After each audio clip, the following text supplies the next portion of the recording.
Problema número 3. Problema número 3. Tenemos una leva rotando con velocidad angular, 10 segundos a la menos 1 en sentido antihorario. Bueno, aparece la rotación desacelerada, ¿no? Porque tenemos la aceleración angular en sentido horario, como se muestra.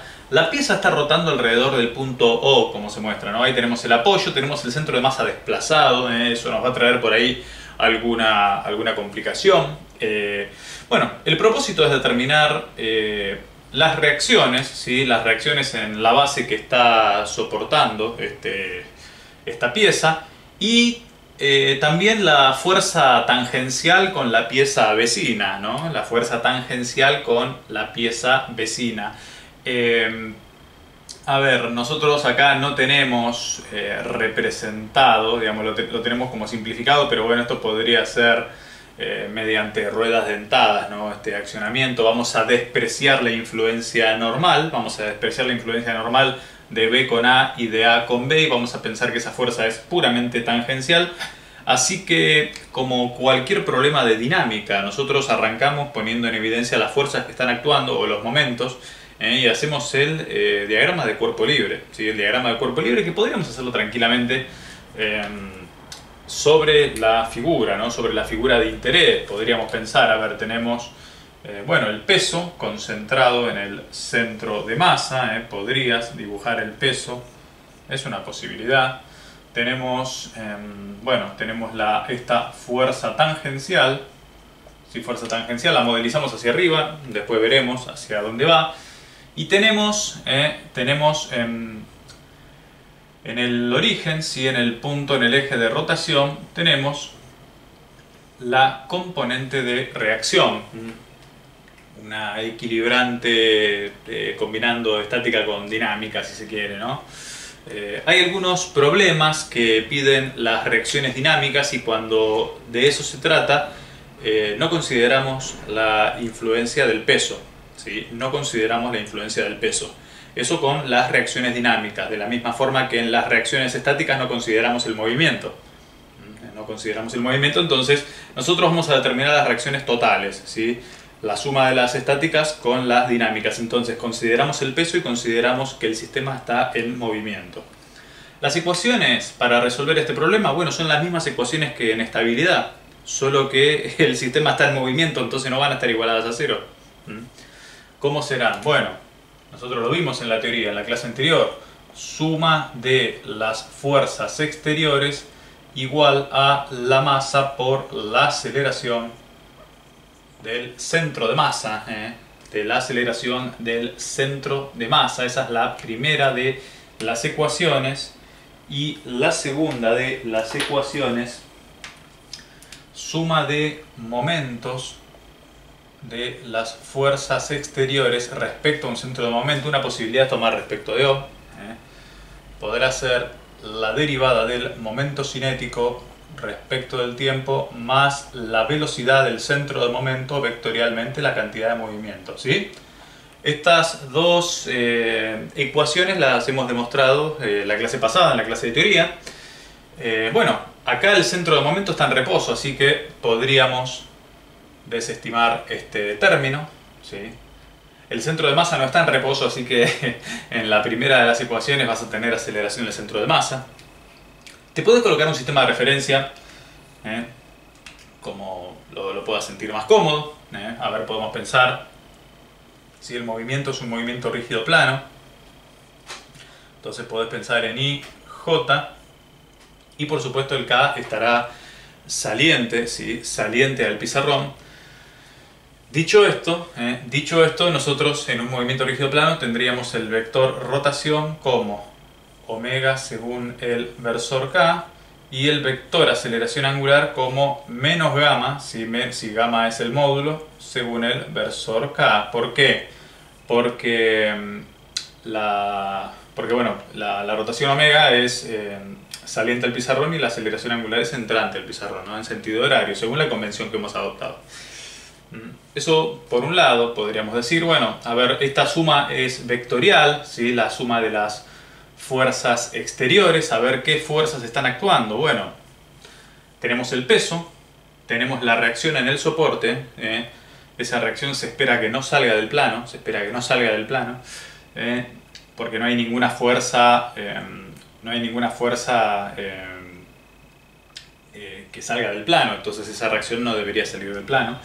Y tenemos la fuerza tangencial entre las piezas, entonces podríamos pensar, haciendo esa suma, bueno, descomponiendo vectorialmente, ¿no? A ver, tendríamos, suponte, fuerza tangencial según el versor J, más reacción en X según el versor Y, más reacción en Y según el versor J, menos el peso según el versor J. Y no tenemos más fuerzas, ¿sí? No tenemos más fuerzas, pero tenemos la masa por la aceleración del centro de masa, ¿sí? ¿Y qué aceleración experimenta el centro de masa? ¿Sí? La expresión de la aceleración de un cuerpo rígido que está en estado de rotación pura. La expresión de la aceleración de un cuerpo rígido que está en estado de rotación pura. ¿Cómo será esa expresión de aceleración? Si revisás la clase de cinemática del rígido, ¿sí? Para un cuerpo que se encuentra en estado de rotación pura, tendremos gamma, ¿sí? Vectorialmente el punto donde queremos la aceleración menos el eje de rotación, menos omega cuadrado por g menos o.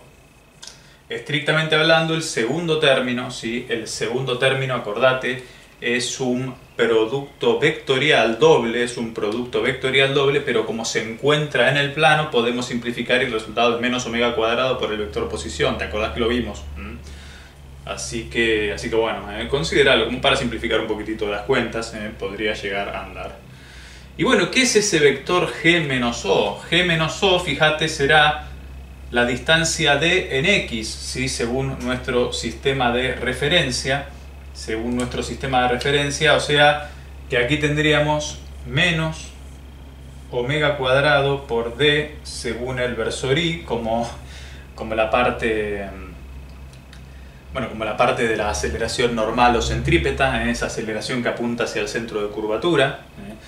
G respecto de O está desarrollando un movimiento circular, no necesariamente uniforme porque el sistema está acelerado, pero está desarrollando un movimiento circular, entonces tiene aceleración tangencial, al ser un movimiento en una curva tiene aceleración tangencial y aceleración normal como caso más desfavorable, ¿sí?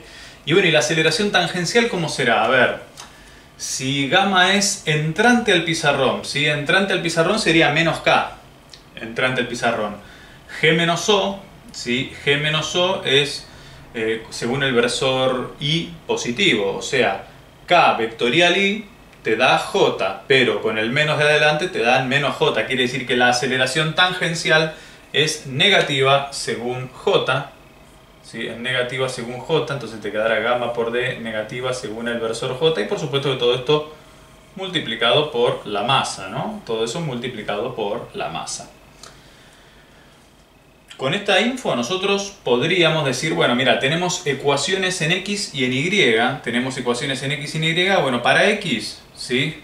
Para la coordenada X tenemos, bueno, fíjate, a ver, ¿qué tenemos para X? Y solamente la reacción en X, la reacción en el soporte en X. Eso necesariamente será igual a menos la masa por omega cuadrado por la distancia desde el centro de masa hasta el eje de rotación. Entonces fíjate que ahí tenés una relación, una ecuación, o por lo menos determinaste la componente de la reacción en el soporte horizontal. La reacción horizontal vale menos la masa por omega cuadrado por D, ¿sí?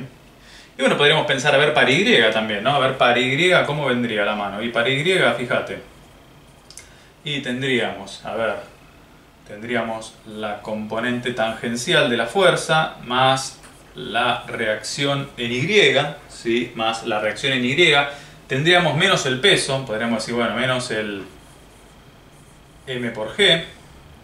Esto será igual a, bueno, a la aceleración en Y, la masa por la aceleración en Y, será menos m por gamma por d.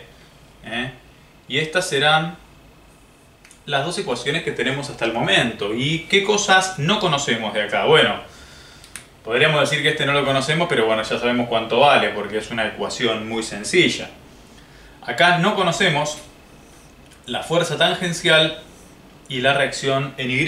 No conocemos esas dos, o sea que tenemos una ecuación con dos incógnitas. Tenemos una ecuación con dos incógnitas. Claramente que con esta información solamente no es suficiente para entender el estado total de las reacciones, ¿sí? De las fuerzas que están actuando. ¿Qué hacemos? ¿Y qué hacías en estabilidad cuando no te alcanzaban las ecuaciones? Bueno, y cuando te alcanzaban también tenías que verificar, ¿no? Aplicás momento. Aplicás momento. Así que bueno, vamos a borrar. Estos son los datos, esto para que los anotes, ¿viste? Pero bueno, supongo que ya los tenés. Tenés que aplicar momento. Tenés que aplicar momento. Conviene, a ver, tenemos que tener buen criterio, ¿no? ¿Cómo viene la expresión? A ver, suma de momentos de las fuerzas exteriores. Vos acordate que los momentos, ¿sí? Se calculan, suma de momentos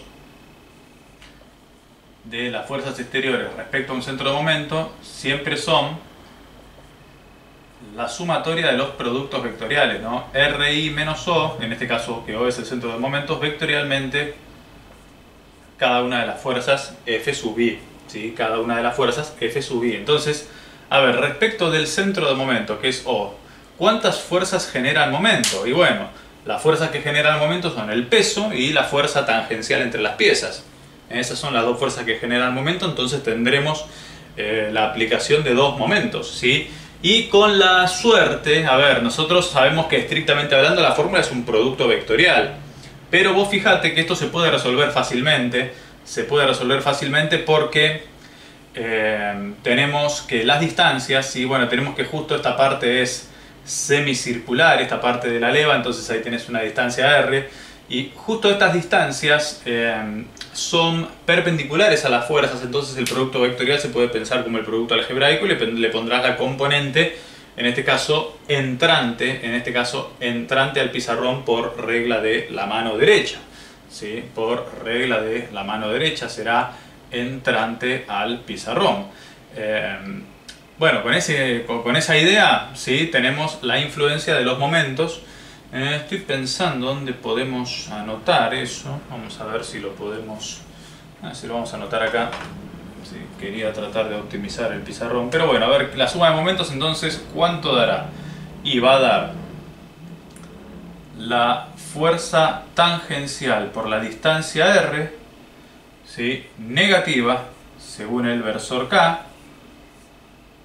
menos el peso, el M por G, por la distancia, ¿sí? Por la distancia desde el centro de masa al eje de rotación, también según el versor K. Entonces esta será la suma de momentos. O sea que este término acá lo tenemos resuelto. Tendríamos que ser capaces de identificar el vector momento cinético, momento angular o momento de la cantidad de movimiento como para completar, a ver qué nos queda del otro lado.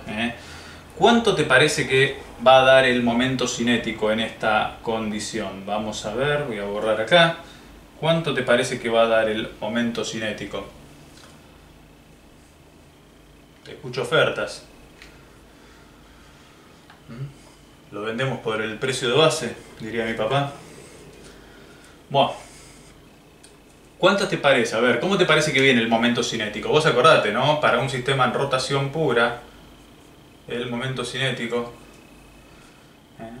tendríamos, acordate, el tensor de inercia, JI, JZ, si la pieza está perfectamente centrada, coincidiendo con los ejes principales de inercia, y si no, bueno, aparecerán los momentos centrífugos, ¿no?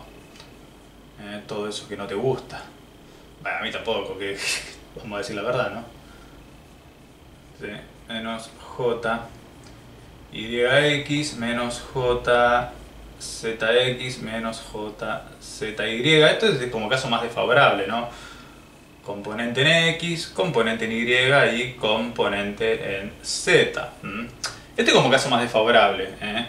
Al estar en rotación pura, la expresión de momento cinético es el tensor de inercia por el vector rotación. Hay información que por ahí no tenemos, pero bueno, tenemos respecto a este eje, respecto al eje al que nos están brindando la información, tenemos el radio de giro, y el radio de giro es respecto al baricéntrico. Y respecto a nuestro sistema de referencia, en la única que tenemos componente viva de la rotación es en z, ¿sí? Así que tendríamos momento de inercia en z por omega en z, o sea que todo este tensor, no importa cuánto vale, estaría respecto de los ejes principales de inercia, así que todo esto se anularía, ¿sí? Porque justo tenemos un eje principal de inercia. Y cuánto valen en x y en y no me importa, porque no voy a hacer rotar la pieza respecto de x ni tampoco respecto de y, o sea, eso tampoco es trascendente. Omega en x, omega en y no existen, ¿sí? Así que toda esta expresión de momento cinético se reduce a algo muy sencillo, ¿sí? Fíjate, es una rotación simple en un movimiento rígido plano, o sea que será el momento de inercia respecto al eje z por omega en z, que es omega según el versor k. Y la derivada del momento cinético,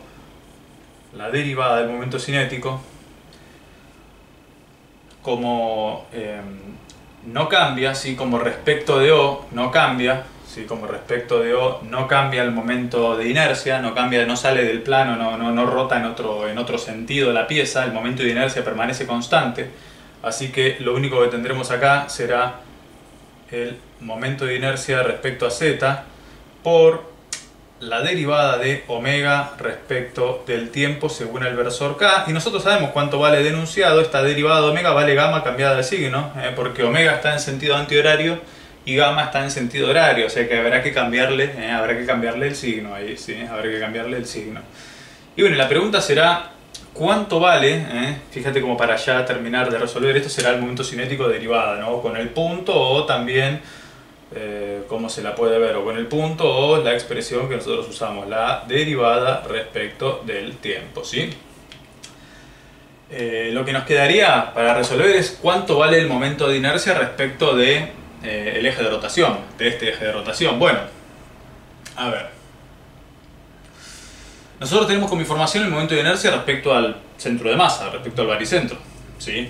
Respecto al baricentro. Entonces el momento de inercia respecto de O, como son ejes de rotación paralelos, será el momento de inercia respecto al baricéntrico más la masa por la distancia entre ejes al cuadrado, ¿sí? Por la distancia entre ejes al cuadrado. Y el momento de inercia respecto al baricéntrico es la masa por el radio de giro al cuadrado. Acá no tenemos mucha información de la pieza, pero tenemos el radio de giro. Entonces, cuando no tenías información de la geometría y de la distribución de masa, te agarrabas del radio de giro, para determinar el momento de inercia, ¿sí? El radio de giro. Y fíjate que ahora sí, con esta info tenemos lo que nos falta, fíjate que es una ecuación, en el eje z, y el resultado, bueno, es en el eje z, así que podríamos prescindir de los vectores y tratarla como escalares también, ¿sí? Fíjate que son todos negativos, este resultado también es negativo. Todo negativo. Bueno, no dije nada. Bueno, entonces eso podríamos decir que la tercera ecuación, la ecuación en z, ¿sí? La ecuación en z, como para que no quede muy apartada, esta la ponemos acá. La ecuación en z, ¿cómo va a ser? Y va a ser la fuerza tangencial por la distancia r, de que sería el radio geométrico de la parte semicircular, más el peso por la distancia entre ejes, ¿sí? Esta distancia d será el momento de inercia equivalente, que será la masa por el radio de giro al cuadrado más d cuadrado por el módulo de la aceleración angular. Y ahí tendrías la tercera de las componentes, y ahí tendrías la tercera de las componentes. Vamos a borrar acá, ¿sí? Ahí tendrías la tercera de las componentes. Y vos fijate que acá tenés la incógnita también, la incógnita de la fuerza tangencial, ¿sí? Entonces determinaremos cuánto vale la fuerza tangencial, ¿sí? Cuánto vale la fuerza tangencial en la ecuación número 3. Nos redirigimos a la ecuación número 2, determinamos la reacción en Y, y bueno, y la reacción en X la hemos determinado. Como resultado tendrás, ¿sí?, el valor de la fuerza tangencial y el valor total de la reacción. Una te va a dar solamente componente en Y, y la otra te dará componente en X y componente en Y. Se espera eso. Fíjate que no hay componente en Z en ninguna de las reacciones porque todas las fuerzas están en el plano. Y de esta manera hemos determinado las reacciones totales para la leva en rotación pura.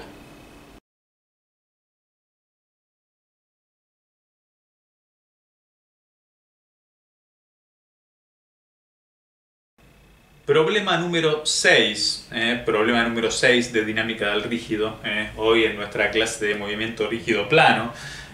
Tenemos una barra de longitud 2L, sujeta en los puntos A y B, se desprende del punto A y bueno, la barra cae naturalmente. Y bueno, nos piden determinar la velocidad cuando se encuentra justo en el estado vertical. Y bueno, y cuando está en vertical se desprende en B y nos piden determinar la trayectoria del centro de masa. Como sería, bueno, ahí podés trabajar con las herramientas de cinemática del punto sobre la partícula representativa de todo el sólido, que es el centro de masa. Ahí claramente va a desarrollar un tiro oblicuo según la influencia del campo gravitatorio,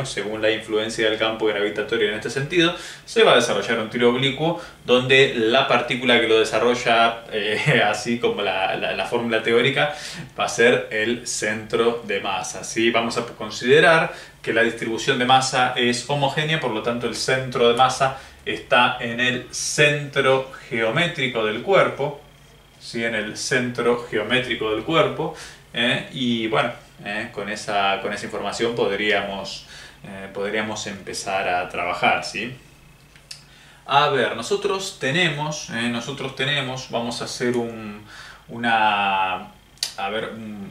análisis cinemático, si se quiere, del movimiento de esta barra, ¿sí? Una vez que se libera en A, aquí tendríamos al centro de masa. Aquí tendríamos el soporte en B, ¿sí? Que sería el eje de rotación. Podríamos pensar que tenemos, bueno, unas coordenadas, un ángulo θ, ¿sí? Tenemos un ángulo θ respecto de la vertical que tomamos como referencia 0 grados. Es una posibilidad, no digo que sea el único camino, pero es una posibilidad. Podemos hacer, si se quiere, un diagrama de cuerpo libre. Si esto es X, Y, no sé, podríamos pensar en un diagrama de cuerpo libre. Tenemos el peso justo en el centro de masa y podríamos decir, bueno, mira, tenemos alguna reacción, no sé, ¿sí? No tenemos idea cómo viene, pero tenemos la reacción en B, ¿sí? La reacción en B, que bueno, que puede ser en X y en Y, no sabemos exactamente cómo viene. Eso va a depender obviamente de la posición que esté ocupando, la barra, ¿sí? La posición angular que esté ocupando la barra, pero bueno, la idea sería esa. Nosotros, en este caso, si queremos solamente determinar la velocidad del centro de masa, con la ecuación de momento estaría bien. Pero si nosotros quisiéramos determinar las reacciones dinámicas, podríamos trabajar con la expresión de suma de fuerzas exteriores, igual a la masa por la aceleración del centro de masa. Al centro de masa, bueno, lo podemos llamar con la pelotita representativa del centro de masa o también llamando aceleración de G, ¿no? El punto representativo del centro de masa. Con cualquiera de las dos expresiones estaría bien. Fíjate que bueno, la aceleración de G al tratarse de una rotación pura, la aceleración en G será directamente gamma vectorial G menos B, ¿sí? Más o menos omega cuadrado G menos B. Al tratarse de un movimiento rígido plano, acuérdate que podemos utilizar esa expresión sin problemas, ¿sí? La del omega cuadrado G menos B con cambiado de signo. Sucede que no tenemos ni gamma ni omega. El vector de posición lo podemos llegar a tener, pero no tenemos el G menos B, lo podemos llegar a tener. Será, bueno, lo podés descomponer en X y en Y, ¿no? Esto, acordate que la distancia en módulo es L, porque la barra mide 2L. Pero no tenemos ni gamma ni omega, entonces es como que eso para ahora nos queda medio difícil de aplicar, pero podríamos determinar de alguna forma la velocidad angular y la aceleración angular. ¿Cómo? Con las ecuaciones de momento. Con las ecuaciones de momento podríamos nosotros obtener esto, resolverlo más fácilmente. ¿Qué te quiero decir? Tenemos que aplicar, podríamos aplicar momento, conviene aplicar, es una sugerencia, conviene aplicar momento respecto de B, así se nos anulan las reacciones, entonces aplicando momento respecto de B, suma de momentos de las fuerzas exteriores respecto de B, tendremos, bueno, la derivada del momento cinético respecto de B, la derivada del momento cinético respecto de B, derivada temporal, más la velocidad del centro de momento vectorialmente la cantidad de movimiento. Acá el sistema está en rotación respecto de B, por lo menos en la primera parte, así que podríamos desestimar este término. ¿Y cómo vendrá el momento cinético respecto de B? Vos acordate, es una rotación pura y movimiento rígido plano. Será, bueno, el momento de inercia respecto de B por la velocidad angular respecto de B. La velocidad angular respecto de B, esto podríamos pensarlo, a ver, bueno, la derivada de tita respecto del tiempo, a ver, ¿cómo crece tita? ¿Sí? Tita crece en el sentido en el que, en el sentido contrario al versor K, ¿sí? Porque sería entrante al pizarrón, así que la expresión del momento cinético sería esa. Eso quiere decir que la derivada del momento cinético, ¿sí? Respecto del tiempo y respecto al mismo centro de momento será menos JB, ¿sí? Momento de inercia respecto al punto B y respecto al eje Z, ¿no? No vas a hacer lío. Por tita doble punto según el versor K. Esta será lo que tenés que poner ahí, ¿no? La derivada del momento cinético. A ver, ¿y qué ponemos como suma de momento de las fuerzas exteriores? ¿Qué fuerzas están actuando? A ver, sí, está actuando la reacción en el soporte y el peso, pero bueno, la reacción en el soporte, si tomamos momento respecto de ese mismo soporte, esa reacción no genera momento, O sea que el único que genera momento acá es el peso. ¿Y cómo genera? Fíjate, un momento positivo por regla de la terna dextrógira de la mano derecha, saliente al pizarrón, entonces ¿cómo viene este producto vectorial? Vos acordate que es la fuerza por la distancia mínima, eso será, o directamente, si no te sale, vos haces G menos O G menos B vectorial P. Si vos haces este producto vectorial, te va a dar directamente ya el momento, ¿no? Lo que nosotros queremos hacer. La suma de momentos te da entonces el peso, que podemos pensarlo como, bueno, M por G, por la distancia que será L por el seno de tita, y como es en sentido antihorario, según el versor K positivo. O sea, eso será la suma de momentos o el momento de la fuerza exterior, peso en este caso, respecto de B, ¿sí? O sea que lo que tendremos que hacer es igualar estas dos, ¿sí? Tendríamos que igualar estas dos y ya estaría. Fíjate que están las dos según el versor K.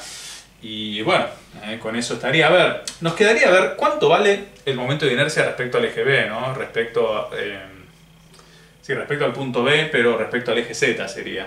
¿Cuánto vale ese momento de inercia? Y es una varilla. ¿Cuánto vale el momento de inercia respecto a la varilla? Sí, ese. 1/12 de la masa por la longitud al cuadrado. Pero eso respecto al baricéntrico. Vos estás en la punta. ¿En la punta cuánto valía? Esto lo hicimos ahí en la primera clase de dinámica de rígido. Respecto de la punta vale 1/3. ¿Qué quiere decir? Que una varilla cuesta más hacerla girar de la punta que del centro.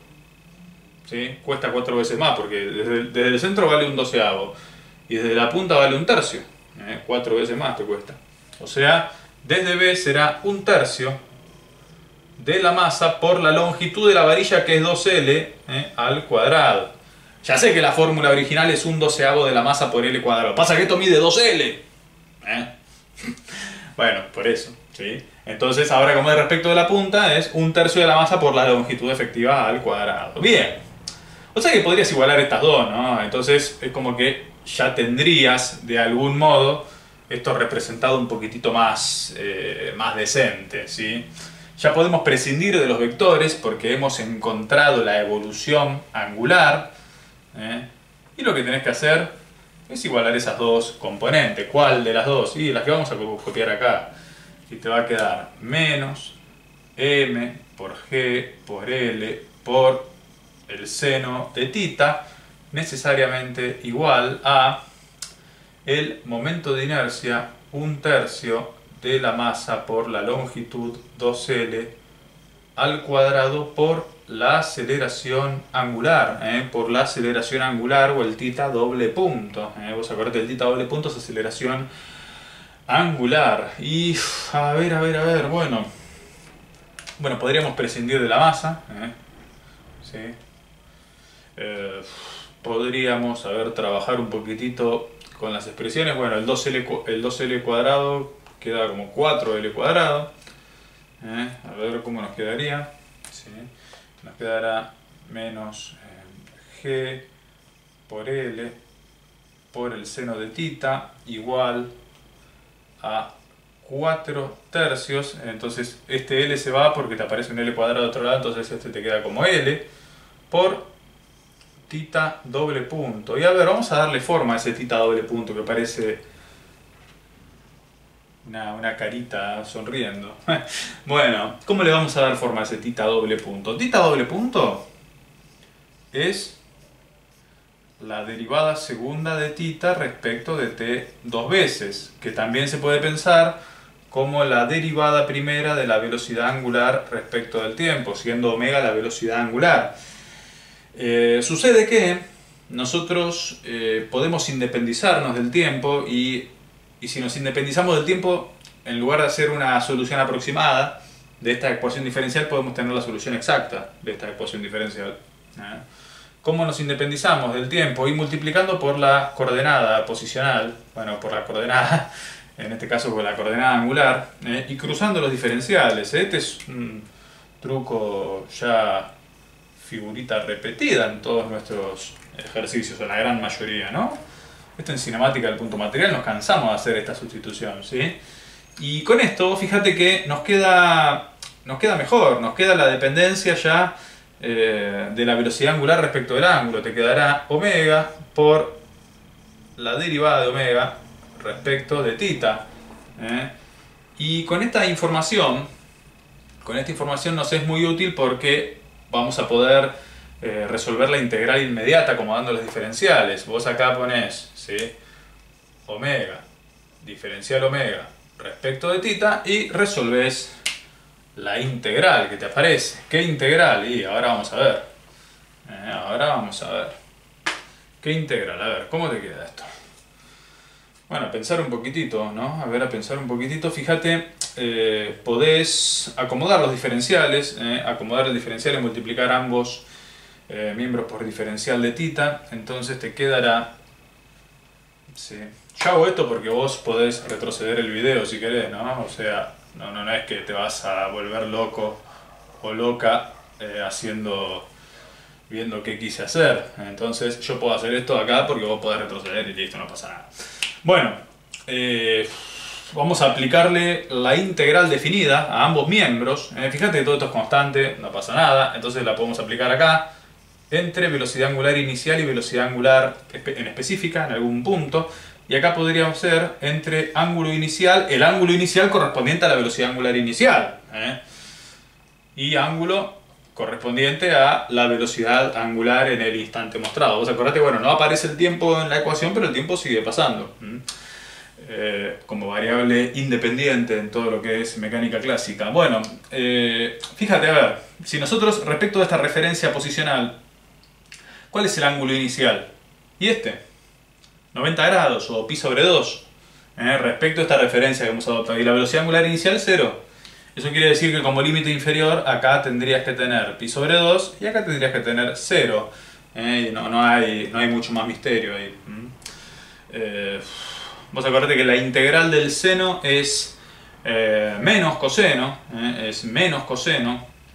con el menos de adelante te queda coseno positivo, así que si no metimos la pata en ningún lado, te quedará entonces g por el coseno de tita menos el coseno de tita sub 0. Y del otro lado nos quedará 4/3 de L por la integral de omega diferencial omega, que será omega cuadrado sobre 2, ¿no? Omega cuadrado menos omega sub 0 al cuadrado dividido 2. Sí, pero dijiste que omega 0 es... Bueno, sí, pasa que ahora reemplazamos, Ahora reemplazamos. Esta es la expresión genérica. Sucede que nosotros sí, ahora vamos a darle las condiciones de borde. A mí me importa que tengas primero la expresión posta.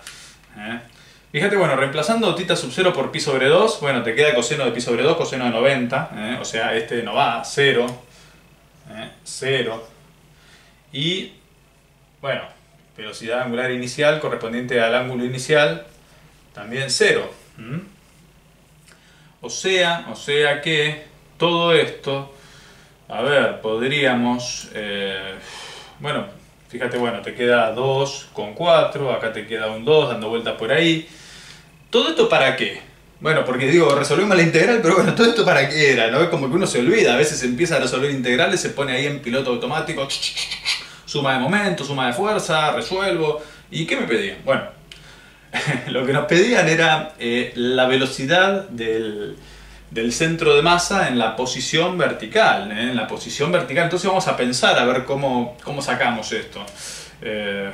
Bueno, mira, lo que tenemos por el momento, ¿sí? Lo que tenemos como solución de la integral será que omega, o vamos a pasar todo de este lado, 3G, una zona de cobertura pobre, 3G, sobre 2L, eso es igual a omega cuadrado. Eso es igual a omega cuadrado si no metimos la pata con los despejes. Eso quiere decir que aplicando la raíz cuadrada en ambos miembros, fíjate que ahí nos hicimos medio los tontos, ¿no? Porque esto no es tan así. Sí, es así porque dijimos algo, en realidad no, dimos por sabido algo que no dijimos. Coseno de tita, ¿cuánto vale para la posición que nos están pidiendo en el problema? Si es coseno de 0 grados, porque dice que la barra tiene que estar vertical. Así que, para esta condición de borde, ¿sí? Del ángulo superior, te queda coseno de 0 grados igual a 1. Por eso vos fíjate que en todo el despeje no aparece la dependencia de tita. Estrictamente hablando existe, hay dependencia de tita, pero bueno, para esta posición horizontal el coseno de 0 vale 1. Entonces si no metimos la pata, esto nos quedará así.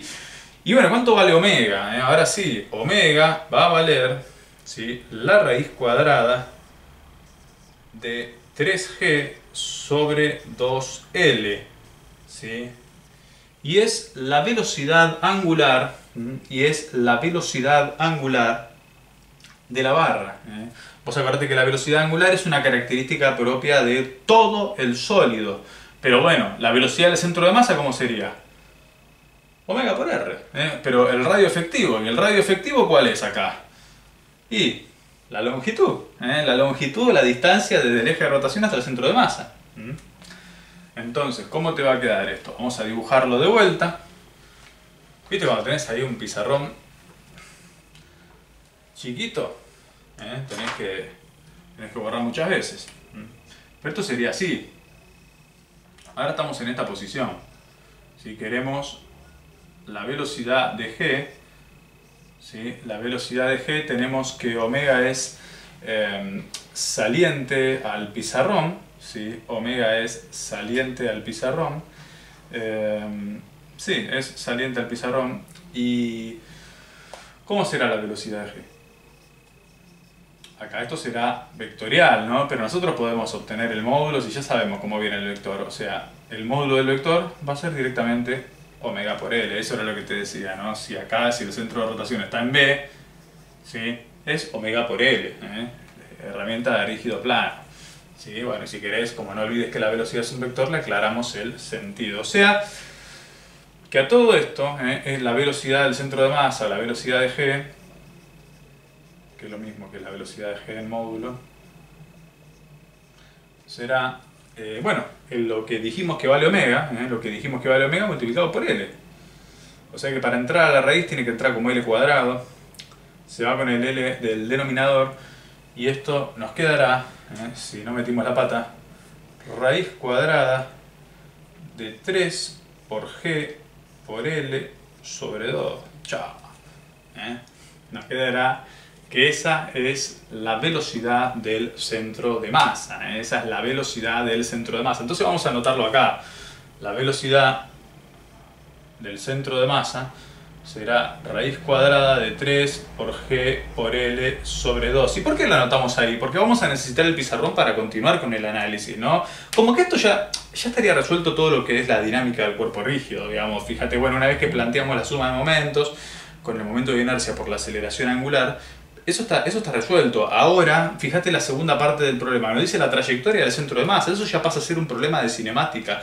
Y te diría que ni siquiera de mecánica racional. Ya es un problema de física 1. Pasa a ser un problema de física 1. ¿Y por qué te digo que es un problema de física 1? Y por esto, mirá. Vamos a expresar lo que nos están diciendo, ¿no? Tratar de representar lo que nos están diciendo. Bueno, vos ya tenés la velocidad del centro de masa, ¿no? O sea, estás así. Estarías acá, ponele, ¿no? Podríamos seguir acá.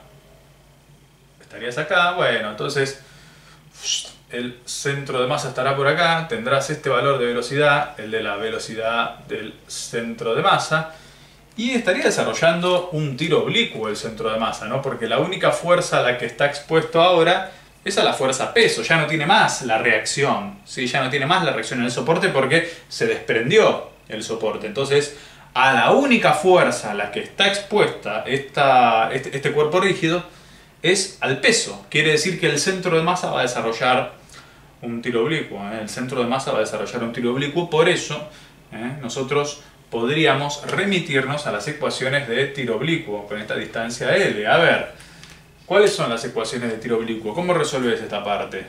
Y fíjate, tenés aceleración en X. Sí. La aceleración en X vale G. ¿Sí? Quiere decir que la velocidad en X sobre X punto valdrá G por T más V sub 0 en X. Pero fíjate que la velocidad está solamente concentrada en la componente Y. O sea, nos quedaría ahí, ¿no? Quiere decir, bueno, y a ver, y el X de T. Y el X de T vas a tener que contarle la posición inicial. Bueno, te quedará L más un medio de la aceleración de la gravedad por el tiempo al cuadrado. Eso en cuanto a X. Sí, eso en cuanto a X. Y en cuanto a Y, bueno, a ver, mira, la aceleración en Y vale 0. Pero la velocidad en Y, ¿sí? La velocidad en Y es la velocidad que hemos calculado del módulo de la velocidad del centro de masa. ¿Sí? Es el módulo de la velocidad del centro de masa. O sea, la raíz cuadrada de 3 por G por L dividido 2 quiere decir que la posición en Y de este centro de masa será la velocidad por el tiempo. ¿Sí? 3 por G por L sobre 2 por T. Y bueno, de algún modo, lo que nosotros ya sabemos, ¿no? Del tiro oblicuo, un movimiento de 2 dimensiones, la trayectoria de un proyectil en el vacío. En un eje tenés movimiento rectilíneo uniforme. ¿Sí? Y en el otro eje tenés movimiento rectilíneo uniformemente variable. O sea, no hay ningún misterio. Estos temas que vos ya dominás. ¿Sí? Como ecuación de la trayectoria podríamos dejar el tiempo en función de Y. ¿Sí? Si dejamos el tiempo en función de Y, ¿sí? ¿Para qué? Para reemplazarlo arriba y te quede X en función de Y. Bueno, podríamos decir que vale, ¿sí? La raíz cuadrada de 2 dividido 3 por G por L por Y, y bueno, tratar de reemplazar eso arriba, ¿no? A ver qué podemos sacar de limpio de todo esto en el caso de que corresponda, ¿no? Mira, podés reemplazarlo acá arriba y bueno, vemos qué puede llegar a salir. ¿Sí? Esto será así. Pasa que ya no va a ser más X en función del tiempo, va a ser X en función de Y, ¿no? Va a ser X en función de Y, y lo podremos llegar a determinar. ¿Cómo sería este resultado? Y bueno, ¿cómo sería este resultado? Y el tiempo en función de Y te quedará 2 sobre 3 por G por L por Y al cuadrado. Fíjate que entonces estará G con G se va, 2 con 2 se va, y te queda X en función de Y. Quiere decir que X en función de Y, ahora sí lo pasamos un poquito mejor, te quedará L más 1 sobre 3L por Y al cuadrado. O sea, esta será la función de la ecuación de la trayectoria del centro de masa. Y con esto hemos resuelto el ejercicio número 6. Sin embargo, quisiera que pienses algo para ver cómo podíamos obtenerlo también, que pienses otra alternativa. Esto se te pudo haber cruzado y está bien en realidad. Podríamos haber pensado en el balance de energías, considerando que el soporte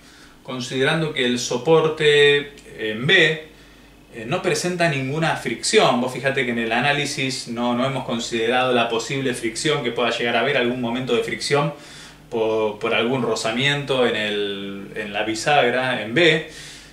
Bueno, sin considerar la influencia del rozamiento, nosotros podríamos haber trabajado este ejercicio con balance de energía. Y podríamos haber llegado naturalmente al mismo resultado, ¿sí? A ver, ¿cómo sería esto? ¿Cómo sería esto? Bueno, sería así, che. ¿Sí? Nosotros ya tenemos ahí el valor.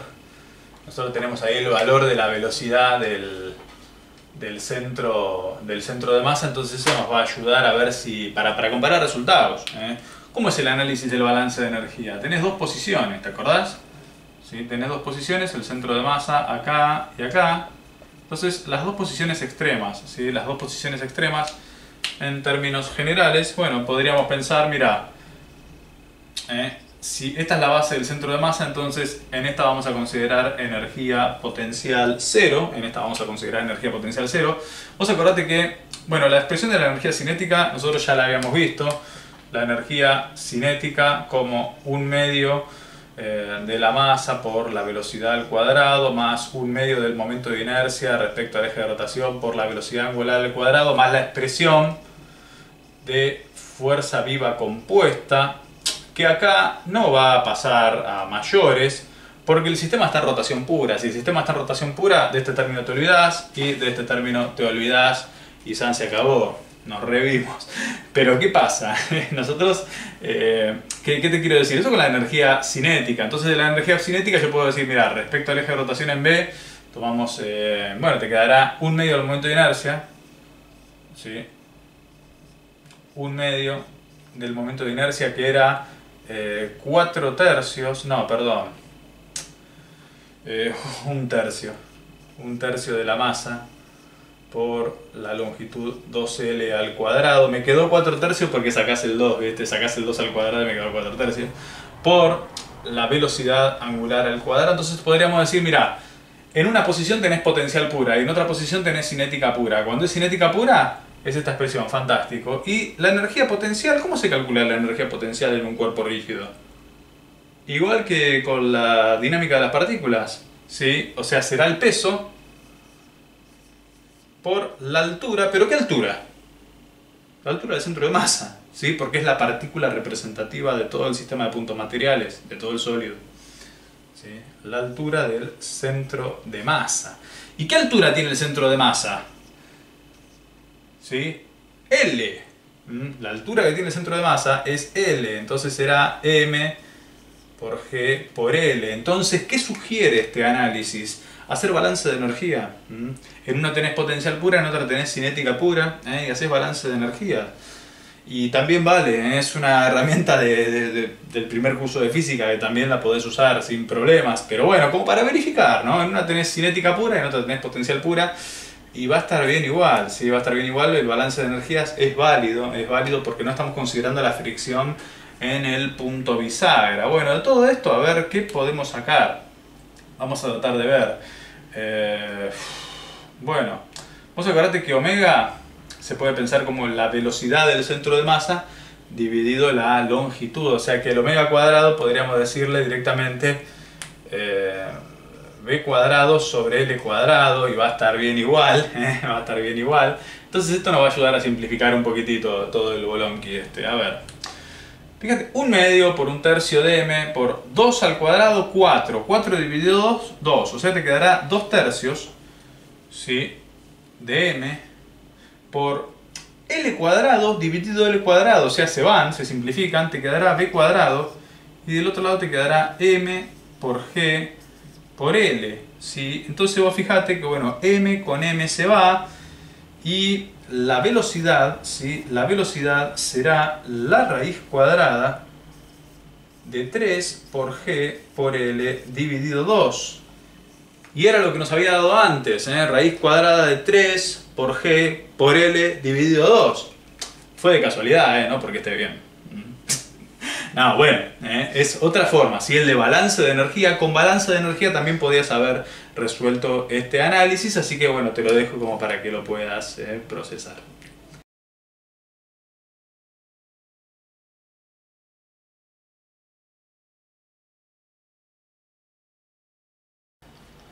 Bueno, muy bien, problema número 7 de dinámica del rígido. Bueno, tenemos un coche que clava los frenos, o sea que podríamos pensar a todo este conjunto como un único sólido, clava los frenos, ¿sí? Así que bueno, las ruedas no están rotando, no están rotando. Tiene una velocidad inicial, naturalmente, va a recorrer una distancia x sub f, porque bueno, la fuerza de rozamiento en las 4 ruedas va a realizar un trabajo, ¿no?, en una distancia x sub f, ¿sí? ¿Cómo podemos determinar las reacciones en las ruedas? ¿Sí? ¿Cómo podemos determinar? En primera instancia podemos armar el diagrama de cuerpo libre, como venimos haciendo en todos los demás ejercicios. Como para no empiojar el dibujo principal, podemos pensar en un símil al cuerpo rígido y poner en evidencia todas las fuerzas que están actuando. Tenemos, a ver, podemos decir, bueno, mira, tenemos el peso, ¿sí? Tenemos el peso, tenemos la reacción en A, tenemos la reacción en B, también normal. Bueno, mira, tenemos la fuerza de rozamiento en A y tenemos la fuerza de rozamiento en B. Si quisiéramos también podríamos poner, recordando, esto es A, B y sería G, podríamos poner las dimensiones, ¿no?, a las que están a la distancia entre los puntos, como para que, además de que sea un diagrama que nos sirva para la fuerza, nos puede servir para hacer el análisis de momento después. Esta distancia también d sub 1 y la otra será d sub 2, naturalmente, ¿no?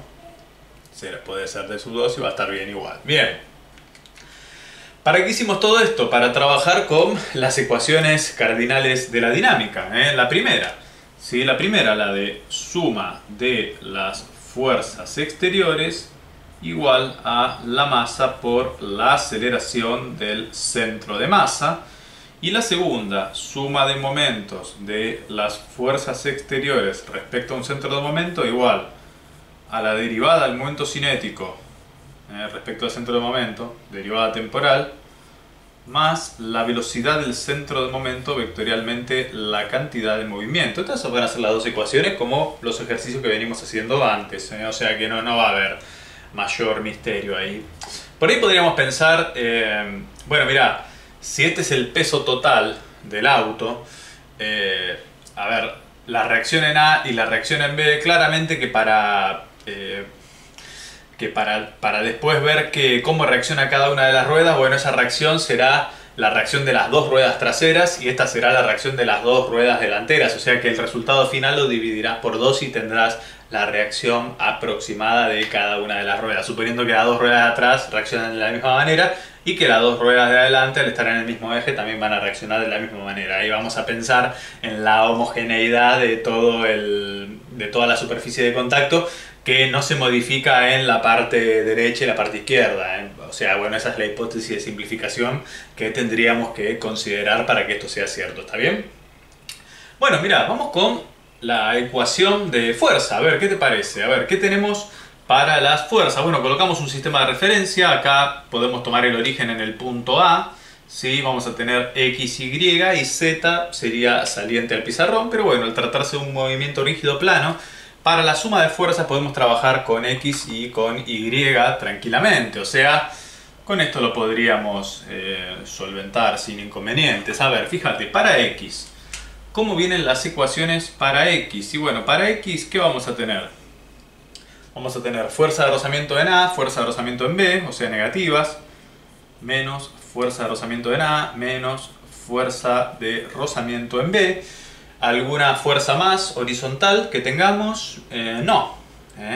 O sea, esto será igual a la masa por la aceleración, ¿sí? Vamos a pensar aceleración en X, que será la aceleración del centro de masa, porque bueno, no va a cambiar de altura, así que va a ser definitivo. Después para Y, ¿qué tenemos? A ver, y tenemos, mirá, la reacción en A, positiva, más la reacción en B, positiva también en función del sistema de referencia que hemos adoptado, menos el peso. Y bueno, y en Y no está acelerado, así que podríamos pensar que la aceleración resultante en Y vale 0. Y trataremos de resolver este sistema, ¿no? Recordando que hay relación directa entre la fuerza de rozamiento, ¿sí?, el módulo, y la normal, ¿sí? Acá R le hemos llamado la reacción normal, ¿sí? Y hay relación directa entre la fuerza de rozamiento y la reacción normal, pero vos fíjate que de la ecuación de abajo nos quedará que la suma de las dos reacciones es igual al peso, ¿sí? Una ecuación importante porque después arriba cada una de estas fuerzas de rozamiento depende de su reacción normal, ¿sí?, de la reacción normal en A y en B. Entonces vos fíjate que podrías reemplazar y te va a quedar menos el coeficiente de rozamiento por la reacción en A, menos el coeficiente de rozamiento por la reacción en B, coeficiente de rozamiento dinámico, ¿no? ¿Sí? Esto necesariamente será igual a la masa por la aceleración en X. Y fíjate que podés sacar menos mu como factor común y te va a quedar reacción en A más reacción en B, que podría reemplazarse por el peso, ¿sí? Y el peso podríamos expresarlo como el producto entre la masa y la aceleración de la gravedad, recordando que la aceleración de la gravedad va hacia abajo, ¿no? Y tendrás masa por la aceleración en X. Y bueno, al ser la fuerza de rozamiento en las ruedas las únicas fuerzas que están realizando trabajo, y al ser constantes, podemos pensar que esta aceleración es constante, ¿sí?, que esta aceleración es constante o esta desaceleración es constante, y tiene relación directa, o por lo menos es función de la velocidad inicial y de la distancia final recorrida. ¿Y cómo es eso? Esto vos ya lo viste, lo vimos en cinemática del punto material, si te acordás. ¿Cómo era esta relación? A ver si podemos sacar algo bueno de todo esto. Y mirá, teníamos que la aceleración, ojo, la aceleración siempre es la derivada de la velocidad respecto del tiempo. Estamos en una dimensión, así que podemos prescindir de los vectores, está todo bien, pero bueno, no pierdas de vista eso, ¿sí? En general es vectorial. Multiplicamos y dividimos por diferencial de X, que es el diferencial de desplazamiento en la dimensión, y podríamos cruzar los diferenciales, cruzando los diferenciales, la expresión nos queda independizada del tiempo y nos queda igual a la velocidad por la derivada de la velocidad respecto al desplazamiento. ¿Sí? ¿Y qué pasaba cuando la aceleración era constante? Cuando la aceleración era constante, podías acomodar los diferenciales e integrar sacando la aceleración afuera. O sea, esto te podría quedar, bueno, por ahí esto lo hice de más, ¿no? Pero esto te podría quedar la aceleración por la integral de diferencial de X igual a la integral de B por diferencial de B. Por supuesto, entre los valores pertinentes, ¿no? Podés decir posición inicial y posición final, velocidad inicial y velocidad final, ¿no? Y acá con buen criterio dirás, bueno, mira, está bien. Posición inicial y posición final, bueno, la diferencia será el delta X, pero yo puedo decir, mira, empiezo a estudiar en una posición inicial igual a 0, porque eso es cuestión de ponernos de acuerdo. Uno puede decir, bueno, mira, la posición inicial arranca desde 0, empezamos a contar a partir de 0, entonces la diferencia va a ser aceleración por x final, ¿sí? Y eso es lo que te va a quedar de ese lado. De este lado la integral es b cuadrado sobre 2, pero ¿qué pasa? Si la velocidad final la forzamos a 0 porque nos interesa ver, el dato que tenemos es que recorre una distancia x sub f hasta detenerse, entonces quiere decir que a x sub f, un valor numérico, le corresponde la velocidad final igual a 0, o sea que tenemos que ser coherentes con los límites de integración.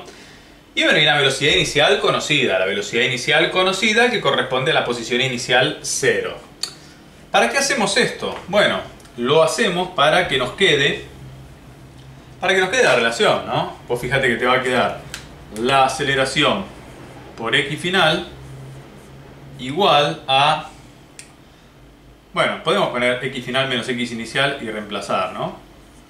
Igual a velocidad final al cuadrado menos velocidad inicial al cuadrado, todo esto dividido 2. Y ahora dijimos que x inicial vale 0 y que la velocidad final vale 0, entonces nos va a quedar un poquito más sencillo todo esto. Esta aceleración será la aceleración en x, claramente. Podemos decir que la aceleración en x entonces vale menos b sub 0 al cuadrado sobre 2 veces el xf, ¿sí? 2 veces el x final. Y con esta información te podés venir acá. ¿Sí? Claramente que bueno, vos podrías simplificar las masas, eso no es tan relevante ahora. Pero bueno, que la aceleración en x, si no, podemos decir que vale menos mu por g. Y de esta forma vos podés determinar el coeficiente de rozamiento. Puede quedar como dato el valor de coeficiente de rozamiento, que no es menor este dato. ¿Por qué? ¿Sí? Porque fíjate que vos podés sacar el coeficiente de rozamiento conociendo la velocidad a la que venía el coche, ¿sí? La distancia que termina recorriendo y bueno, la aceleración de la gravedad supuesta constante, no supuesta constante conocida, el módulo de la aceleración de la gravedad. Pero vos podrías sacar, ¿sí? Si en algún caso puntual, ojalá que no, pero bueno, si llegas a tener algún inconveniente podrías determinar, ¿no? Es decir, la velocidad a la que venía, la distancia a la que recorrí, bueno, el coeficiente de rozamiento de la superficie de contacto, suponiendo que es regular a lo largo de todo el recorrido. El coeficiente de rozamiento depende de la velocidad al cuadrado y del desplazamiento, manteniendo, suponiendo que en todo el trayecto que está frenando no cambia las características de la superficie de contacto, Esa será la hipótesis de simplificación, pero el coeficiente de rozamiento podemos decir que vale esta expresión, ¿está bien? Y ahora tenemos que pensar para qué hacemos esto, ¿no? Porque bueno, listo, este es el coeficiente de rozamiento, todo muy lindo, pero ¿para qué hacemos esto? Bueno, para aprobar la materia, responde uno. No, bueno, pero ¿para qué determinamos el coeficiente de rozamiento? ¿Para qué lo determinamos? A ver, fíjate que hicimos las ecuaciones de fuerza, nos faltaría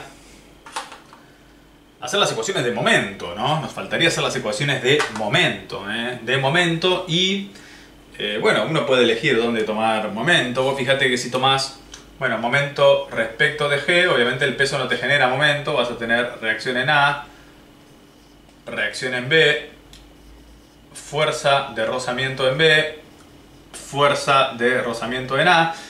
Si tomás momento respecto de g, la ventaja que tiene, ¿sí?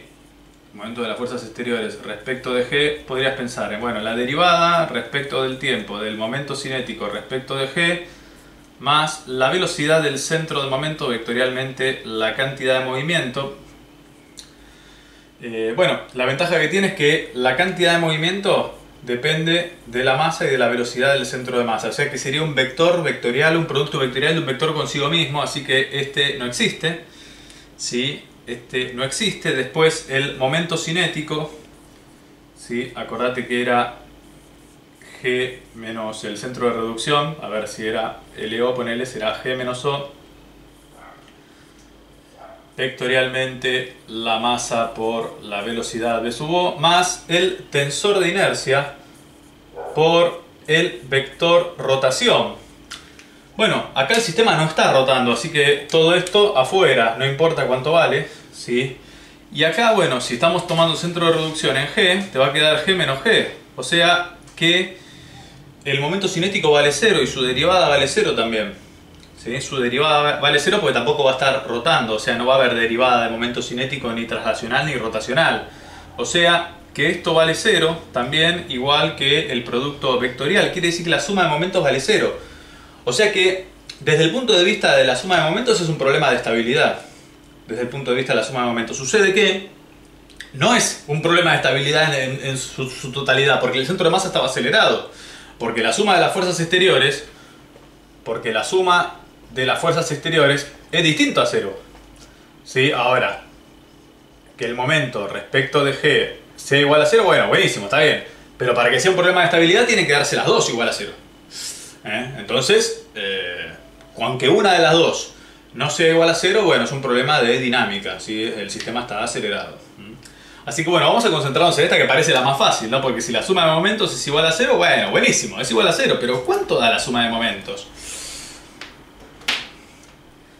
Y tenemos que hacer momento respecto de G. Tenemos que hacer momento respecto de G. A ver, ¿qué momentos tenés? Y podríamos pensar, si el momento es positivo saliente al pizarrón, fíjate, la reacción en A genera un momento negativo por la distancia de sub 1. Entonces tendrás menos reacción en A por la distancia de sub 1. ¿Sí? Tendrás menos la fuerza de rozamiento en A por la distancia H. ¿Sí? Porque la fuerza de rozamiento viene así, la distancia mínima será H. Menos la fuerza de rozamiento en B por la distancia H también. Más la reacción en B por la distancia D sub 2. No sé si se llega a ver ahí. Sí, se llega a ver, pero bueno, por ahí el reflector termina por arruinar o por no dejar bien claro lo que dice ahí. Bueno, esto tiene que ser igual a 0, que es la suma de momentos de las fuerzas exteriores. Claramente que acá va a quedar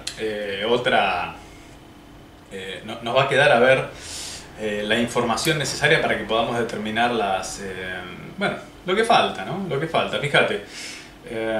Vos acordate que fuerza de rozamiento en A y fuerza de rozamiento en B, fíjate que pueden salir factor común, te va a quedar menos H por fuerza de rozamiento en A más fuerza de rozamiento en B. Y esto ya tenías cuánto vale. Fuerza de rozamiento en módulo valía mu por la normal, ¿sí? Pero al estar sumando las dos reacciones normales, esto sería mu por el peso. Así que la incógnita que nos queda, o la ecuación que nos queda, perdón, ¿sí? La ecuación que nos queda para resolver será, bueno, voy a seguir con rojo, ¿sí? ¿Qué ecuación nos quedará? Y fíjate, ¿sí? Nos quedará menos la reacción en A por D sub 1 más la reacción en B por D sub 2 igual, pasando todo esto del otro lado positivo, nos quedará mu por P por H, ¿sí? Y esta será una ecuación, ¿sí? Esta será una ecuación, fíjate que es una ecuación con dos incógnitas, donde las incógnitas son la reacción en A y la reacción en B. ¿Y qué nos falta? ¿O qué teníamos antes que no le dimos bola o que lo pasamos medio por alto, pero bueno, sigue siendo trascendente? La ecuación de la vertical, ¿no? Porque no teníamos aceleración del centro de masa en la vertical, solamente teníamos en la horizontal, pero la ecuación de la vertical nos decía algo. Nos decía que el peso es igual a la suma de las dos reacciones. Que el peso es igual a la suma de las dos reacciones, entonces podríamos pensar que esa era la primera ecuación y bueno, podríamos colocar acá para resolver el sistema de ecuaciones. Si no metimos la pata en ningún lado, te va a quedar que la reacción en A más la reacción en B es necesariamente igual al peso, y acá tenés el sistema de dos ecuaciones con dos incógnitas donde vos podés determinar las reacciones dinámicas.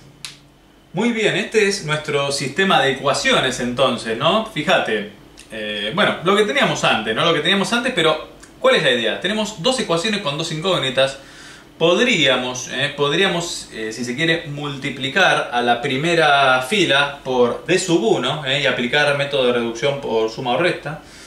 Si multiplicamos por D sub 1 a la primera fila, hacemos reducción por suma, ¿sí? Porque se termina yendo esto, te va a quedar reacción en B por D sub 1 más D sub 2, que sería igual a la distancia entre ejes, a la distancia D que justo borré para que entre la fórmula. Esto será igual entonces a D sub 1 por P más mu por P por H. Pero bueno, la reacción en B nos quedará, fíjate, el peso afuera, puede salir afuera el peso, y te quedará D sub 1 más mu por H, todo esto dividido D, ¿sí? La distancia total, el D sub 1 más D sub 2, ¿está bien? ¿Sí? Bien, ¿qué pasará para determinar, o cómo haremos para determinar la reacción en A? Bueno, para determinar la reacción en A, podemos multiplicar por D sub 2 la primera fila y aplicar método de reducción pero por resta. Multiplicamos por D sub 2 la primera fila y te va a quedar, ¿sí? Este te va a quedar menos menos, te quedaría D sub 1 más D sub 2 por RA, por ejemplo, y te va a quedar D sub 2 por P menos mu por P por H. O sea que te queda bastante parecida, fíjate, la reacción en A te quedará, bueno, el peso sale como factor común dividido la distancia D, todo esto por D sub 2 menos mu por H, ¿sí? Después, bueno, esto será la reacción de las dos ruedas delanteras y esta será la reacción de las dos ruedas traseras. Si vos querés saber cuánto vale cada una, dividirás por 2 y listo. Pero fíjate, vamos a tratar de pensar el resultado.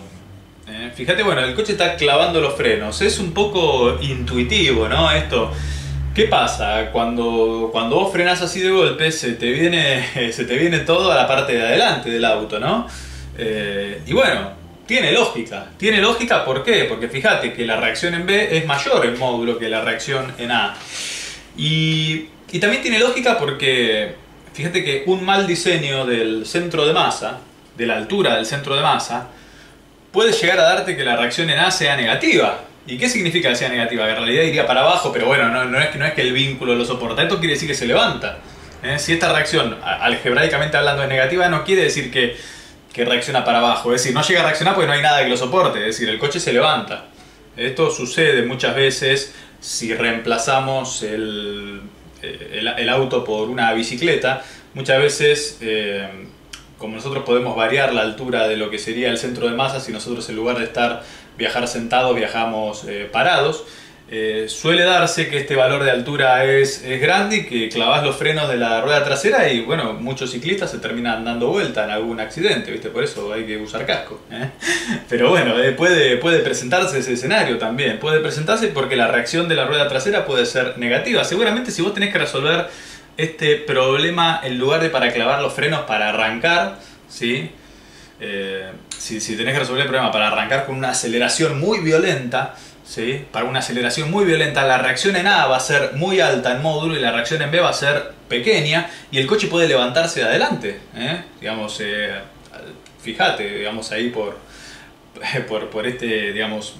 esta plataforma que me estás mirando, si querés ver videos de arranque violento de autos, de competencia, fíjate que levantan la parte de adelante porque tiene una aceleración muy violenta. Entonces es como que esta relación es inversa. ¿Y por qué? Porque el centro de masa está elevado y la reacción delantera puede ser negativa en el momento del arranque. Sería el mismo problema, pero al revés. En lugar de estar frenando, está resolviendo un arranque muy violento. Acá estamos resolviendo una frenada violenta, si se quiere, ¿no? De esta manera.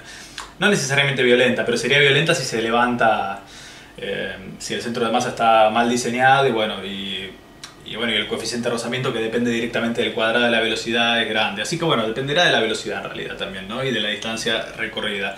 Pero bueno, las ecuaciones te están diciendo esto. Se puede llegar a levantar si hay un mal diseño de la configuración del centro de masa, ¿está bien?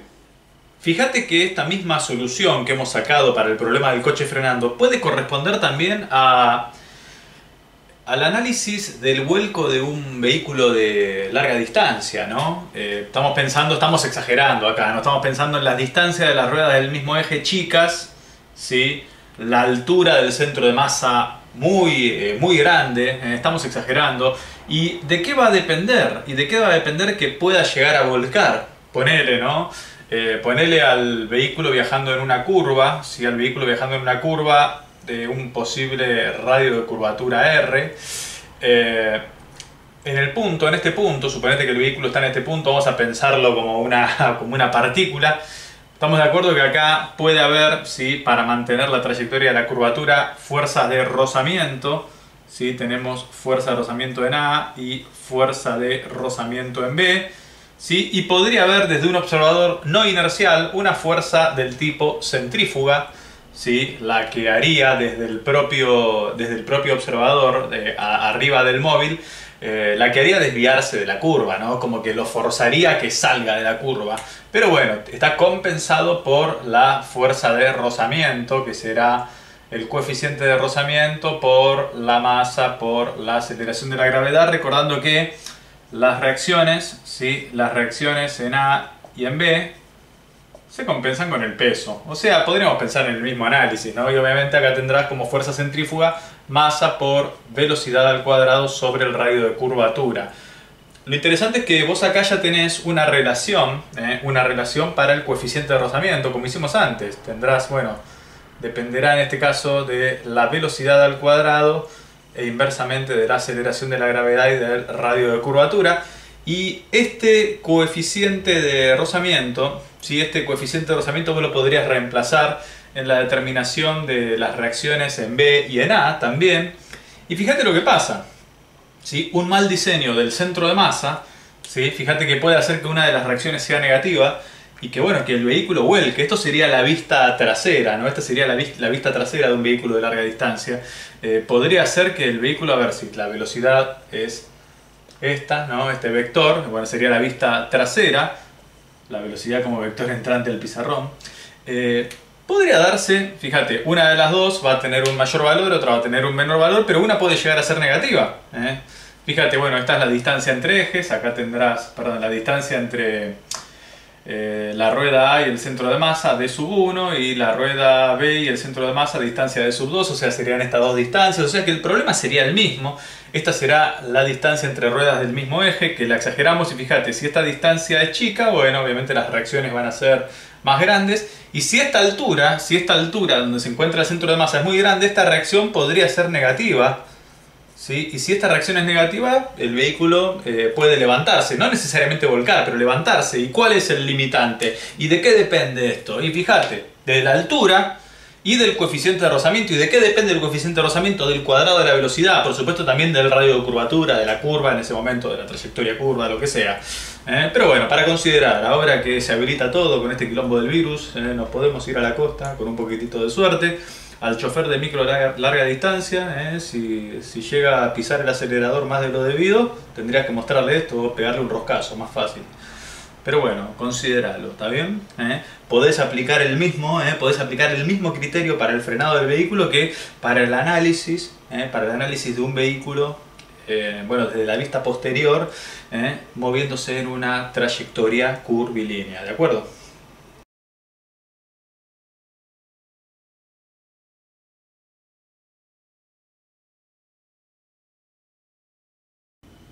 Bien, en este problema tenemos una esfera de radio R minúscula, está desplazándose, rotando y trasladándose dentro de una esfera de radio R mayúscula que está en reposo. El cuerpo interno rueda sin deslizar, ¿sí? Rueda sin deslizar, y lo que nos solicitan es determinar el periodo de la oscilación, considerando que, bueno, que la esfera puede ir y venir pivoteando en torno a una vertical, ¿sí? Y lo que sugiero para resolver este ejercicio es el concepto de balance de energía, porque se trata de un sistema conservativo que conserva, valga la redundancia, la energía mecánica. Y vos me podés decir, no sé si están así. ¿Por qué? Porque para que ruede sin deslizar tiene que hacer efecto la fuerza de rozamiento. Fíjate que la fuerza de rozamiento, cuando estamos en la dinámica de la partícula, es como un enemigo del cuerpo, ¿no? Es como que siempre está opuesta al movimiento, ¿sí? Fuerza de rozamiento, ¿sí? La velocidad viene así, en general, eso en la dinámica de la partícula. Pero en cuerpo rígido es como que la fuerza de rozamiento es un aliado del desplazamiento, ¿no? Es un aliado porque, bueno, necesariamente necesitamos la adherencia para poder seguir avanzando, rodando sin deslizar. Eso es cierto, existe fuerza de rozamiento. Entonces, ¿cómo es que el sistema es conservativo y que exista la fuerza de rozamiento? Bueno, la fuerza de rozamiento es punto a punto, ¿sí? La fuerza de rozamiento es punto a punto, y si es punto a punto, es siempre perpendicular al diferencial de desplazamiento. Por lo tanto, la fuerza de rozamiento no realiza trabajo. Por eso el sistema es conservativo. ¿Está bien? La fuerza de rozamiento existe, pero no realiza trabajo porque es punto a punto. Por eso podemos pensar que nuestro sistema es conservativo. ¿De acuerdo? Así que vamos a plantear las expresiones de balance de energía para poder resolver este ejercicio. ¿Cómo será eso? Bueno, vamos a pensar, ¿sí?, en una referencia posicional, si se quiere, para definir lo que es la energía potencial cero. Vos acordate que la energía potencial es el peso por la altura del centro de masa, ¿no? O sea, la energía potencial es m por g por la altura del centro de masa. ¿Qué es lo que sucede? Bueno, a ver, ¿qué altura representativa respecto de la base? Vamos a considerar energía potencial cero este punto, ¿no? Entonces, ¿qué distancia tendríamos? ¿Sí? ¿Qué distancia tendríamos desde el pivote hasta el centro de la esfera? Ahí tendríamos la diferencia de radios, ¿no? R grande menos R chica. Lo mismo sucede acá. Acá también tendríamos R grande menos R chica. Quiere decir que esta altura de interés será R grande menos R chica por 1 menos el coseno del ángulo. Es la altura representativa de nuestra energía potencial para cualquier instante. Quiere decir que nuestra energía potencial será entonces el m por g por la altura del centro de masa, el r menos r por 1 menos el coseno de θ, ¿de acuerdo? ¿Sí? Y bueno, ¿y la energía cinética qué te parece? A ver, ¿qué tenemos como energía cinética? Vos acordate, las expresiones de energía cinética son la de rotación, traslación y fuerza viva compuesta. Ahora, si nosotros tomamos respecto de nuestro centro de masa, ¿sí?, centro de reducción respecto a nuestro centro de masa, bueno, tendríamos, a ver, un medio de la masa por la velocidad del centro de masa al cuadrado más un medio del momento de inercia respecto al eje de rotación por la velocidad angular al cuadrado, ¿sí? Podemos tomar momento de inercia respecto al baricéntrico también, ¿no? No tenemos el término de fuerza viva compuesta porque el centro de reducción coincide con el centro de masa, así que no hay problema con eso. Vos acordate que el momento de inercia de la esfera maciza es 2/5 de la masa por su radio geométrico al cuadrado, o sea que podríamos usar esa expresión después si se quiere, eso está bien, no estaría mal. Así que, bueno, lo que tendríamos que hacer es encontrar, bueno, podemos tener la velocidad de traslación de la rueda, ¿sí? Perdón, de la rueda no, de la esfera, ¿sí? Tenemos que encontrar la velocidad de traslación y, por supuesto, la velocidad angular. El propósito del ejercicio es aplicar conservación de la energía mecánica, o sea que una vez que tengas la expresión definitiva de la energía mecánica, será, bueno, como asumimos que el sistema es conservativo, que la energía mecánica es constante, esa función, dependiendo del tiempo, va a ser constante, ¿sí?, y su derivada va a ser cero, y ahí vamos a obtener la ecuación diferencial del movimiento. Eso es lo que esperamos de este ejercicio. Bueno, vamos a tratar de encontrar relación en todo esto, ¿no? Fíjate, podemos pensar, ¿sí?, que la velocidad depende directamente del ángulo barrido central por el que estamos pivoteando. Bueno, del ángulo barrido central, ¿de qué manera? Y la velocidad, el módulo, por supuesto, será el ángulo barrido central por el radio efectivo, que será r grande menos r chica. O sea, podemos pensarlo como un omega por r, si se quiere, ¿no? La velocidad de traslación posible de la partícula. Puede ser para un lado o para el otro, ¿no? ¿Por qué tenemos que asumir que está viniendo? Puede estar viniendo para acá también. O sea, no es obligatorio pensar que está viniendo para un lado, ¿no? Pero bueno, el módulo sería eso, ¿sí? El ángulo barrido, el θ punto, por r menos r. ¿Sí? R grande menos r chica. Y ahora tenemos que pensar en omega, ¿sí? Si el omega lo estamos considerando respecto del centro de masa. Vos acordate igual que omega es el invariante vectorial, o sea que si rueda sin deslizar, se verifica, si rueda sin deslizar, como omega es el invariante vectorial, se verifica que la velocidad es directamente omega por r. Así que podrías pensar que la velocidad angular, ¿sí? La velocidad angular será relación directa de la expresión de velocidad, o sea, θ punto por r grande menos r chica, todo esto dividido r chica. ¿Por qué hicimos esto? ¿Por qué velocidad podemos pensar que es omega por r? Porque rueda sin deslizar, o sea, gracias a la condición de rodadura, como vimos en cinemática del cuerpo rígido, la velocidad del centro geométrico es directamente igual a la velocidad angular por el radio de la rueda, ¿sí? Por el radio de la rueda o de la esfera o del cuerpo con características circulares, ¿sí? Así que bueno, ahí tenemos la velocidad angular y fíjate que con estas expresiones de la velocidad y de la velocidad angular podríamos reemplazar la expresión de energía cinética y tratar de llegar a buen puerto. A ver, ¿cómo sería esto? Bueno, tendríamos un medio de la masa por la velocidad al cuadrado, o sea, será θ punto al cuadrado por r grande menos r chica al cuadrado más, no sé, no entra acá, che. Vamos a tratar de desplazarlo un poquitito más, vamos a ponerlo un poquitito mejor. Entonces tenemos energía potencial igual a m por g por r menos r por 1 menos el coseno de θ. Y energía cinética, lo que dijimos, ¿no? Un medio de la masa por la velocidad al cuadrado más un medio del momento de inercia, o sea, 2/5 de la masa por el radio al cuadrado por la velocidad angular al cuadrado, del ángulo barrido del pivote central, no, de esta velocidad angular, la velocidad angular de la rueda, de la esfera, ¿sí? Que te quedará θ punto cuadrado, r menos r al cuadrado, todo esto dividido r cuadrado. Y fíjate a ver qué podemos sacar de limpio de todo esto, ¿no? Bueno, llevará un poquitito de laburo, es cierto. Bueno, acá un medio con un medio, r cuadrado con r cuadrado. Y bueno, a ver qué podemos sacar de todo esto. A ver, ¿cómo nos podrá quedar? ¿Sí? ¿Cómo nos podrá quedar? Y tenés un medio ahí dando vueltas, o sea, que está bien, ¿no? Si hicimos un medio. Bueno, ¿cómo nos queda? R menos R, factor común, ¿sí? ¿Qué nos queda de todo esto?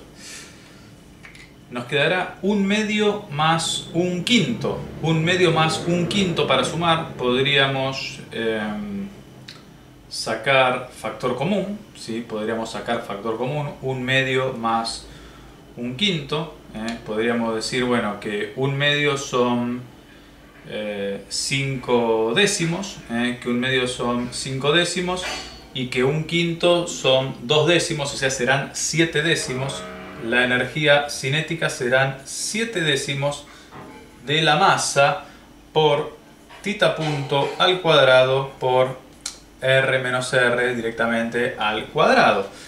Y la energía potencial, lo que dijimos arriba, o sea que esto podríamos tranquilamente decir que esta es la energía mecánica, la E mayúscula, y será, bueno, entonces la suma de la energía cinética más la energía potencial directamente, ¿no? Fíjate cómo sobre la marcha vamos cambiando. 1 menos el coseno de θ. Y lo interesante de esto es que ya tenemos la expresión de la energía mecánica y podríamos derivarla respecto del tiempo aprovechando que es constante y que la vamos a forzar a cero. Y con esto vamos a obtener la ecuación diferencial del movimiento. No me dejes ahora, que ya está fácil esto. Ya hicimos la parte más difícil. Ahora, ¿cómo será esto? ¿Cómo sigue? Bueno, vamos a ver. Y será la derivada de la energía respecto del tiempo. Derivada de la energía respecto del tiempo forzada a cero quiere decir, bueno, mira, ¿qué vas a tener? Vas a tener que derivar esto respecto del tiempo. Entonces, ¿cómo te queda? Baja el 2, te quedará 7 quintos, ¿sí? 7 quintos de la masa por r menos r al cuadrado por tita punto por la derivada de tita punto respecto del tiempo. No olvidemos que la derivada es temporal, no es respecto de tita punto ni de tita. O sea que esto será por tita segunda. Bien, vamos bien. Más m por g por r menos r por la derivada de 1 menos el coseno de tita, que será seno de tita por tita punto, porque la derivada es respecto del tiempo. Todo eso es necesariamente igual a 0. Todo eso es necesariamente igual a 0. Bueno, vamos a ver entre todo esto, a ver qué se puede ir, ¿no? Porque está comparado con 0. Bueno, mira, no depende de la masa. Fuera. ¿Sí? R menos R al cuadrado con R menos R. Afuera. La velocidad, no depende de la velocidad angular. Afuera. Bueno, nos quedó un poquitito más fácil, ¿no? A ver, ¿cómo es esto? Y nos quedó, mira, 7 quintos de R grande menos R chica por tita doble punto más, ¿sí?, la aceleración de la gravedad por el seno de tita igual a 0. ¿Y a qué te hace acordar esta ecuación? No te acordás ni a palo, ¿no? Esta ecuación es muy similar a la del péndulo simple, ¿sí? Es muy similar a la del péndulo simple, solamente, bueno, es una cuestión de jugar con las constantes, ¿no? Un poquitito. Vamos a tratar de encontrar el periodo de oscilación para pequeñas oscilaciones, donde te acordate que en la serie de Taylor el seno del ángulo se confunde con el ángulo, el primer término de la serie de Taylor. Entonces, fíjate que esto te puede quedar, ya esta ecuación diferencial nos quedará, ¿sí?, como tita doble punto más 5 por g sobre 7 r grande menos r chica por tita igual a 0. Y esta es la ecuación diferencial del movimiento. Y esta ecuación diferencial del movimiento, como vos sabés, tiene como solución la combinación de senos y cosenos. O sea, te quedará que tita en función del tiempo es una función armónica, una combinación lineal de funciones armónicas. A por el coseno de omega 0 por t más b por el seno de omega 0 por t, siendo omega 0, ¿sí?, la raíz cuadrada de 5 por g sobre 7r menos r. Y acordate, ¿sí?, esta es una característica, una respuesta tipo movimiento oscilatorio armónico, ¿sí?, el periodo de oscilación para pequeñas oscilaciones era 2pi sobre omega sub 0. O sea que claramente para resolver este ejercicio tenés que saber vibraciones, ¿no? Si no, estamos en bolainas. Así que con esta información vos determinás el periodo de la oscilación para pequeñas oscilaciones, reemplazando lo que nos va a quedar, ¿sí? ¿Sí? Lo que nos va a quedar, que el periodo de la oscilación será, bueno, 2pi sobre omega sub 0, o sea, por la raíz cuadrada de 7 r grande menos r chica dividido 5 por g. Y de esta forma hemos determinado el periodo de la oscilación de una esfera que está desplazándose, rotando y trasladándose dentro de otra esfera de mayor radio. ¿Está bien? Bueno, llegamos al final de la clase y como para mencionarte lo que en realidad vos ya sabías, aplicando las ecuaciones cardinales, al menos dos de ellas en la gran mayoría de los problemas pudimos resolverlos. Se trata de movimiento rígido plano, pero fíjate que igual tuvo su complicación en algún momento. Nada del otro mundo, pero bueno, merecía un capítulo especial el movimiento rígido plano. Fíjate que son las mismas ecuaciones que en estabilidad, solamente que no están igualadas a 0. que no están igualadas a cero, así que te lo teníamos que mencionar. Para el sistema en movimiento, en el caso más desfavorable, lo que tenés que resolver son estas ecuaciones. Por supuesto falta el teorema de las fuerzas vivas, ¿no? Pero bueno, llegado el caso también hemos trabajado ahí puntualmente en 2 ejercicios donde hicimos balance de energía, hemos considerado esa tercera ecuación indirectamente, ¿sí? Así que bueno, esta fue la clase número 4 de dinámica del cuerpo rígido. Un placer que me hayas acompañado una vez más. Espero que haya sido de tu agrado y bueno, nos veremos en la próxima. Chao.